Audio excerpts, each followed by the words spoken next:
Dawn bled grey across Muddington Acres as Cluck hopped onto the central roost. His plumage carried the faint scent of the neighboring estate and the metallic tang of the irrigated trellis he had dismantled hours ago. The farmer's latch clinked shut behind him, sealing the coop in mourning silence. Before Cluck could preen dust from his tail feathers, a shadow swept across the mullioned window. A carrier pigeon, wings ragged from trans-county flight, tapped frantically against the glass. With a final flutter, it released a wax-sealed grain sack that tumbled into the nesting box, landing atop Henrietta's straw. Cluck applied his beak with surgical precision to the wax seal, fracturing it along stress lines. Inside, the grain was a cipher of husks and sand. As he consumed the mixture, the pattern aligned in his mind's eye.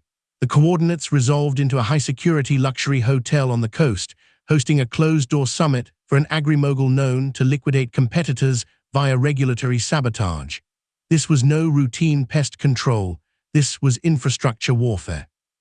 The coordinates did not lie, but they screamed a truth Cluck had begun to suspect in the margins of previous contracts. Henrietta stood by the grain hopper, posture rigid. She had pecked at parchment tucked beneath the sack's knot, revealing a topographical overlay matching Winston's obsessive wall maps. The pig stood motionless, dark eyes fixed on the intersection of grain pattern and survey data. Henrietta clucked, tapping the parchment twice and pointing toward the hotel coordinates before miming a heavy curtain falling and dominoes toppling. The target's itinerary was locked. Security was impenetrable.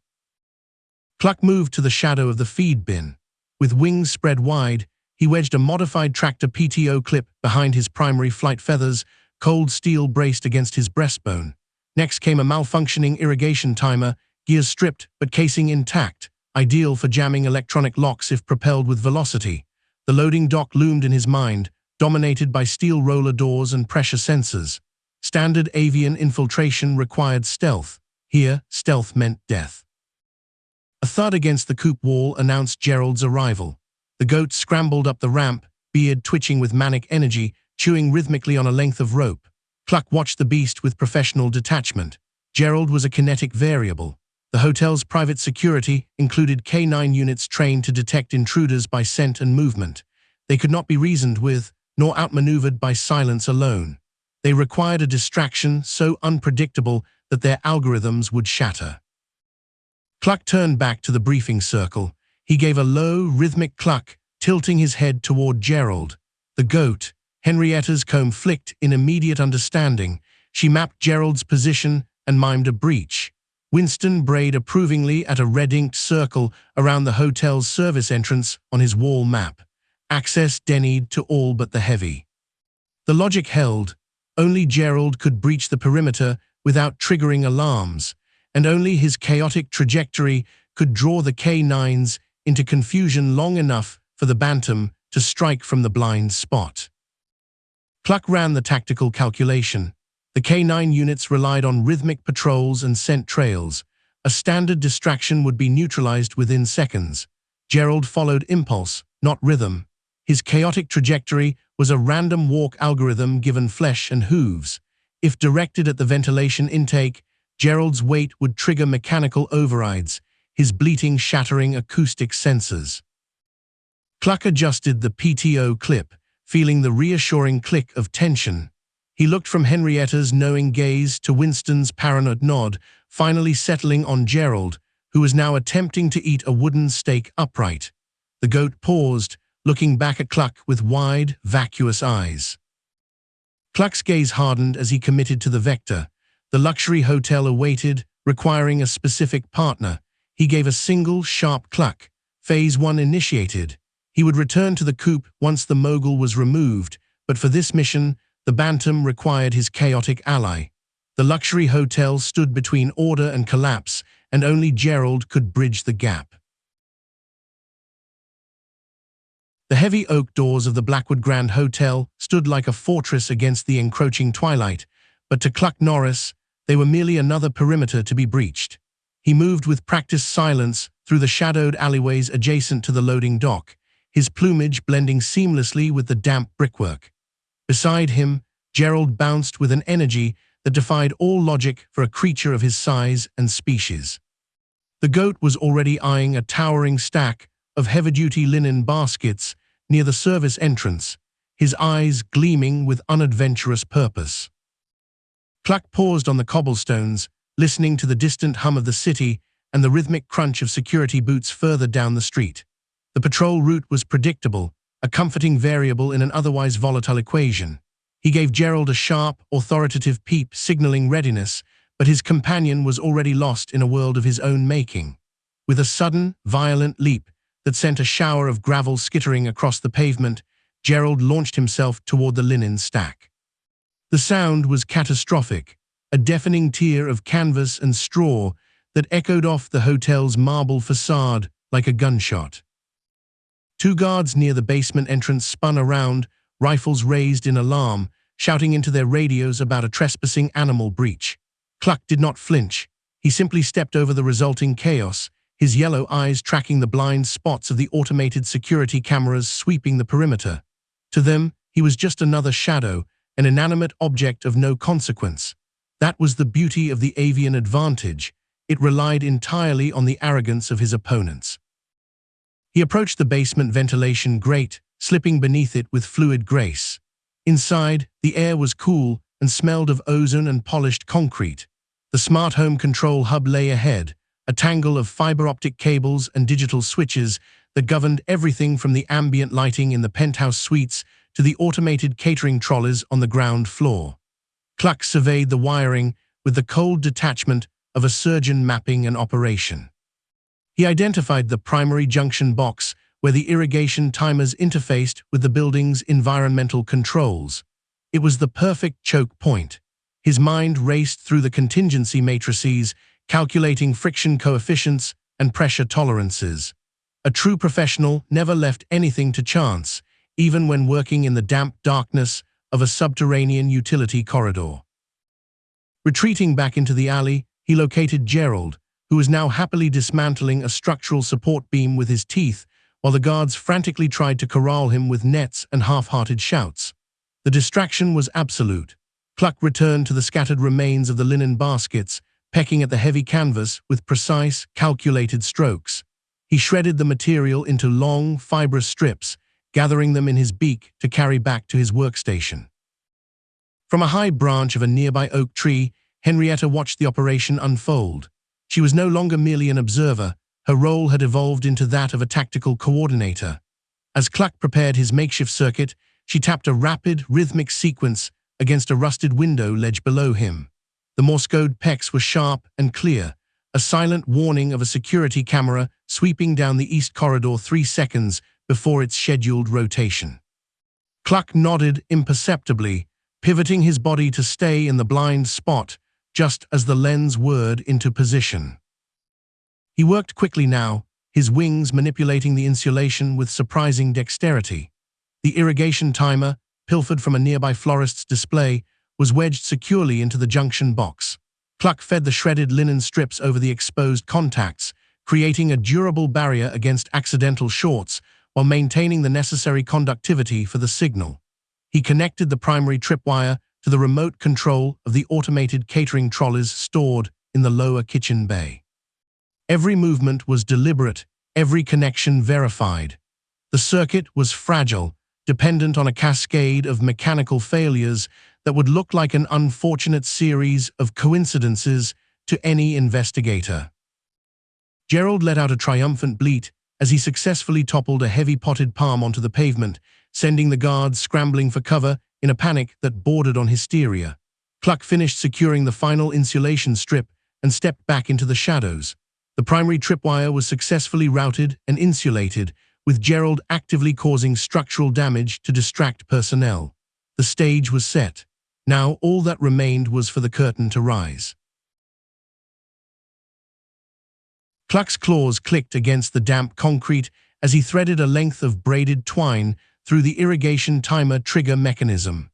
The basement service corridor smelled of stale cleaning fluid and industrial carpet adhesive, but his focus remained absolute. Professionals arranged the scenery, they did not rely on luck. He adjusted the tension with a precise tilt of his head, calculating the exact coefficient of friction required to launch the catering trolley into the Agri-Mogul path during the evening gala. The rigging was elegant. It was nearly flawless. Then the vibration began.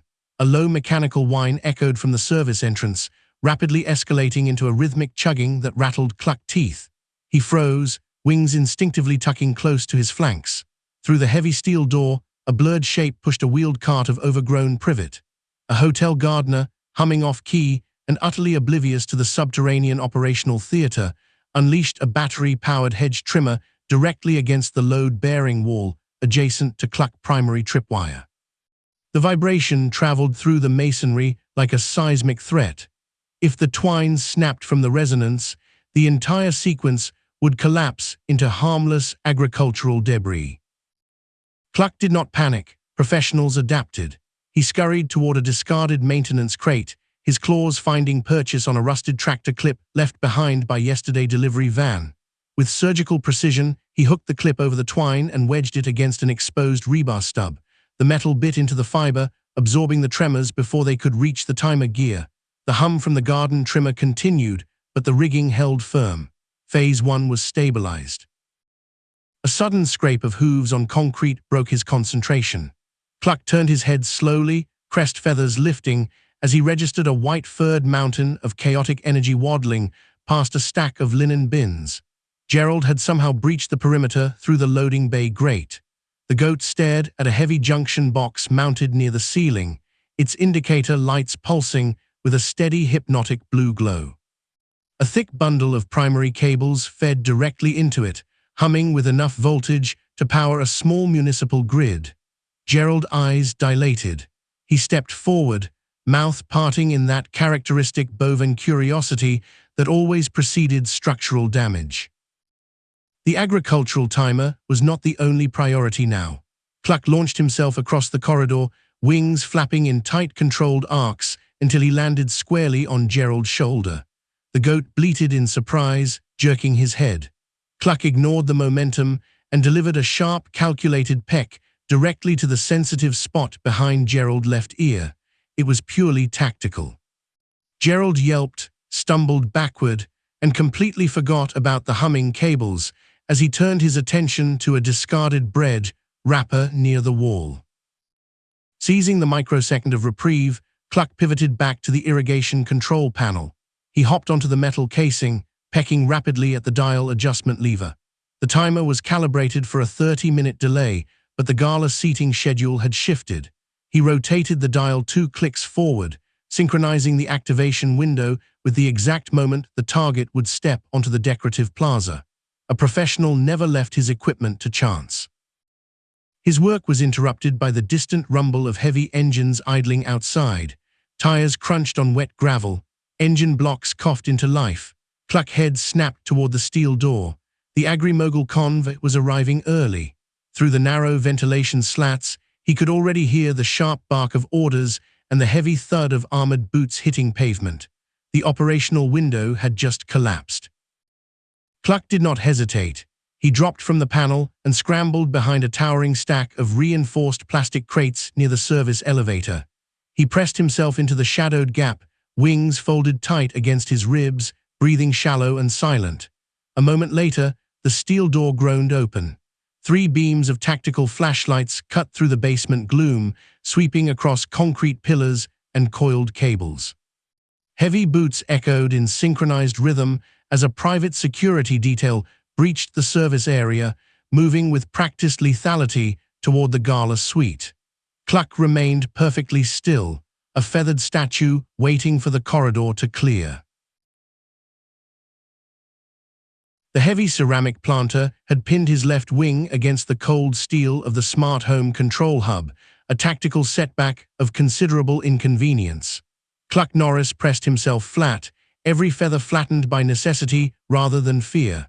Above him, the boots of 2 security contractors thudded in rhythmic pursuit. They were closing the distance.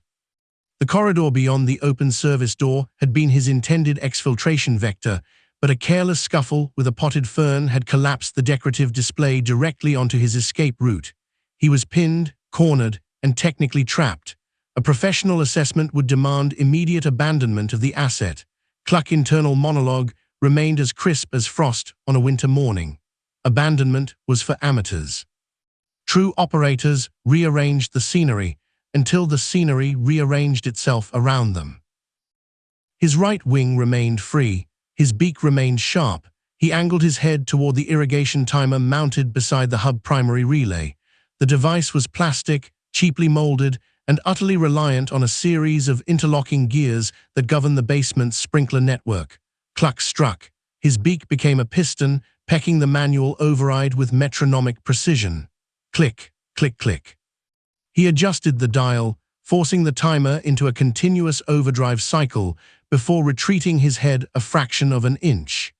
The gears ground, protested, and surrendered to mechanical tyranny. 3 floors below, the basement sprinkler system woke from its dormant state. Water erupted through corroded pipes with the force of a bursting main. It found the exposed wiring of the catering trolley distribution lines first. Arcs of blue electricity spat like angry serpents, leaping across damp concrete until they bit into the smart home hub primary intake valve. The control panel shuddered. Lights flickered from calm amber to emergency crimson. A sudden power surge ripped through the building nervous system, tripping every breaker in a 3-block radius. Cluck did not flinch. He watched as the emergency lockdown protocols engaged with bureaucratic efficiency. Steel shutters slammed down over the main corridor exits. The heavy service doors at the far end groaned and sealed with a definitive metallic clang. The 2 security contractors skidded to a halt, their radios erupting into a cacophony of confused static and overlapping shouts about circuit breakers and fire alarms. They were no longer hunters. They were temporarily unemployed bureaucrats navigating an unscripted building management exercise. Cluck remained pinned beneath the ceramic planter, but the tactical landscape had shifted. The timeline was compromised, yet leverage remained in his claws. Near the junction box, where Gerald had been inspecting the humming cables, a deep thrumming vibration traveled through the floor tiles. It matched the frequency of the short circuit perfectly. Gerald registered the disturbance as an invitation. He abandoned the power cable with zero hesitation, launching himself toward the service door that had just popped open from the pressure differential. The goat collided with a stack of delivery hay bales in the adjacent corridor with the force of a freight train.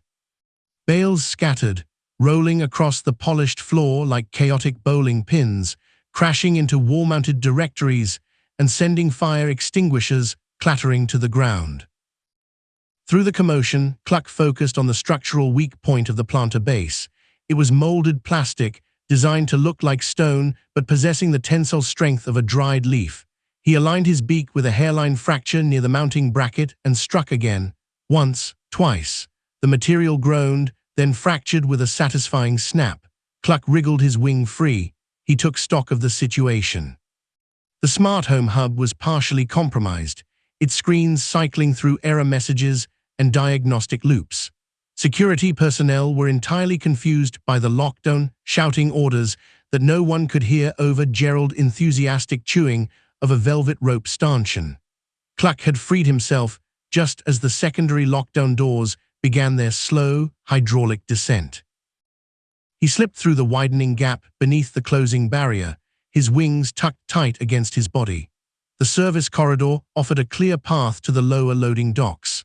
Behind him, Gerald positioned the scattered hay bales into a makeshift ramp against the delivery elevator shaft, completely unaware that he was inadvertently engineering the next phase of an assault on a multinational agribusiness summit. Cluck paused at the threshold, observing his chaotic asset with something akin to professional satisfaction. The planter lay shattered. The hub smoked quietly. The guards were still arguing over who had forgotten to check the breaker box. He adjusted his feathers, turned toward the exit, and moved into the shadows. The contract remained active. The architecture of the hotel was now a weapon he no longer controlled, which made it infinitely more dangerous. Service ramp smelled of diesel and expensive cleaning agents, a sensory tapestry that Cluck Norris found entirely inadequate for an operation of this magnitude. His internal monitors, those twitching red eyes fixed upon the horizon of his tactical vision, scanned the environment with the precision of a seasoned field agent. The catering trolley remote rested in the dust near the primary control junction, its activation switch waiting for a command only he could deliver. It was armed. It was ready. All that remained was kinetic intervention. From the shadows of the linen storage alcove, a shape detached itself from the gloom. Gerald did not creep. Goats lacked the subtlety for such arts. Instead, the creature moved with the enthusiastic inertia of a runaway tractor. His target was not the security detail patrolling the upper walkways, nor the agri-mogul currently holding court in the penthouse suite. Gerald's attention had been captured by a stack of delivery hay bales intended for the hotel's rooftop conservatory display. Cluck calculated the variables instantly. Gerald's mass, combined with his forward velocity and the friction coefficient of the polished service ramp floor, would generate sufficient kinetic force to shift the hay bales precisely 2 meters onto the incline. It was a chaotic variable, certainly, but chaos, when properly channeled, was merely physics wearing a disguise. Cluck stepped forward, his talons clicking against the metal grating with the quiet authority of a maestro raising a baton. With a motion as fluid as it was deliberate, Cluck pecked the trolley remote's activation switch. The mechanism clicked with a satisfying finality. Simultaneously, the rigged irrigation timer in the basement wall short-circuited, sending a pulse through the smart home hub that overridden the catering trolley's safety protocols. The automated cart shuddered, its wheels locking into forward drive. Gerald collided with the hay bales at that exact moment. The straw bundles groaned, then tipped, sliding down onto the ramp just as the trolley surged forward. The hay bales struck the rear of the runaway cart, acting as a crude but effective launch rail. Momentum transferred in a glorious cascade of agricultural ballistics. The trolley, now carrying a payload of compressed forage, accelerated up the service ramp with the unstoppable grace of a missile seeking its mark. Cluck did not watch it go. He was already moving, his wings tucked tight against his sides as he scrambled toward the nearest ventilation shaft. Behind him, the automated trolley hit the gradient threshold. It launched. The cart soared through the air, carrying Gerald's hay bales and its own destructive momentum straight toward the glass atrium ceiling. The trolley continued its ascent, punching through the remaining panes before crashing directly into the primary support structure of the crystal chandelier suspended above the penthouse dining area. The resulting chain reaction defied all conventional physics, which was precisely why it worked so well. The chandelier's mounting brackets sheared away from the ceiling. Crystals rained downward like 1,000 diamond daggers, but they were merely the opening act.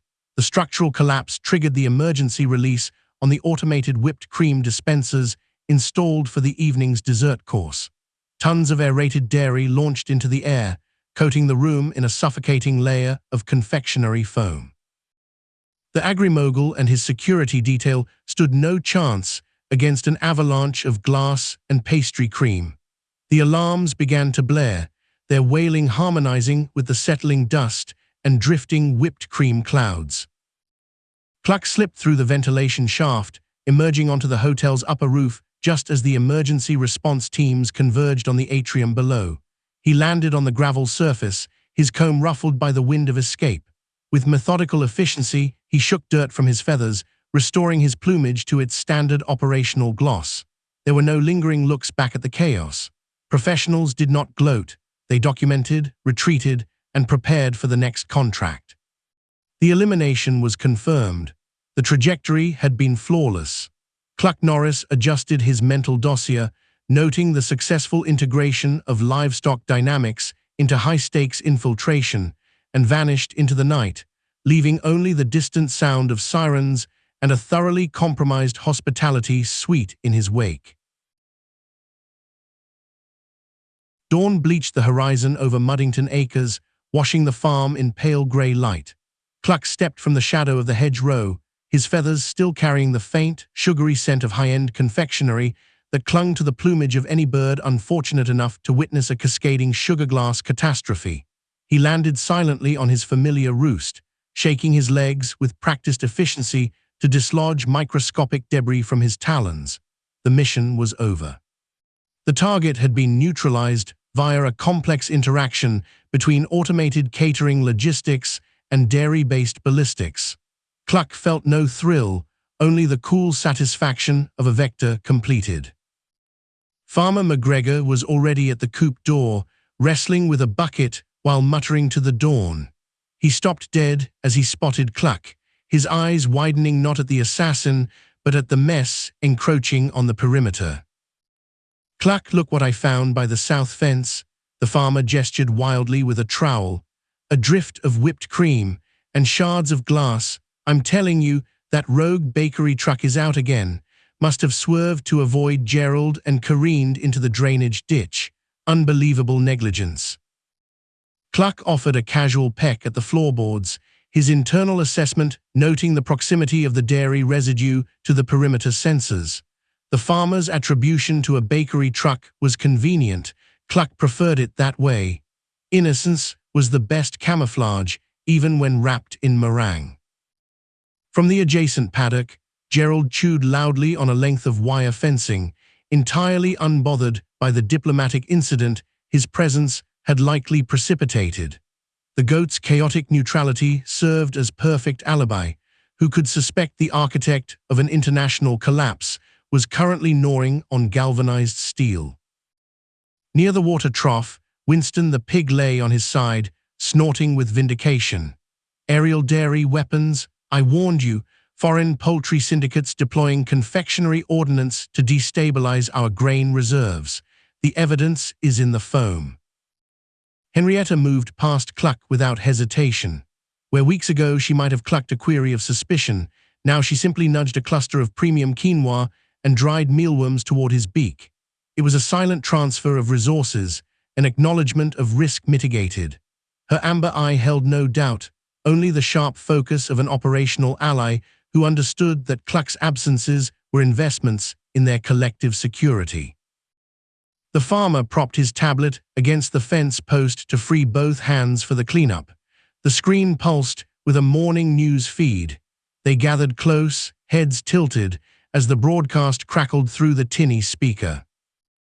"Forensics teams are currently baffled by the scene at the Grand Meridian Hotel," a reporter's voice intoned.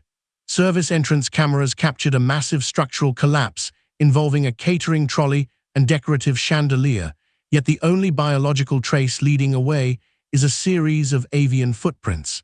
Experts note the statistical improbability of poultry involvement in high-end demolition. Authorities are ruling out animal agency." Cluck watched the grain ripple as Winston huffed at the absurdity. The investigators were looking for a truck driver or a disgruntled chef. They would not find a rooster who arranged the scenery. Footprints were inevitable on wet concrete, and the cleanup protocols had been thorough. The statistical anomaly was merely noise to be filtered out. A sudden flutter broke the moment. A carrier pigeon struck the fence post with a heavy thud, shaking loose a wax-sealed scroll from its harness. Cluck hopped down, retrieved the message with precise beak movements, and scanned the cipher embedded in the wax pattern. His heart rate did not spike. His pupils dilated slightly. The roost was compromised. Someone within the organization was monitoring their movements, feeding data to the very forces they sought to dismantle. Cluck filed the mole data away with the same cold precision he used to calibrate a tripwire. Betrayal required dissection, not panic. The integrity of the network took precedence over sentiment. If the mole remained, the farm would burn, and every contract would become a trap. He would excise the rot before the sun crested the hills. Henrietta stepped forward, her comb brushing Cluck's wing as she surveyed the perimeter. She clucked once, a low, warning sound that resonated in the damp air. The threat had shifted. The enemy was no longer just across the channel, it was nesting inside their own flock. Cluck absorbed the grain, his gaze hardening toward the tree line. The mission parameters had just expanded.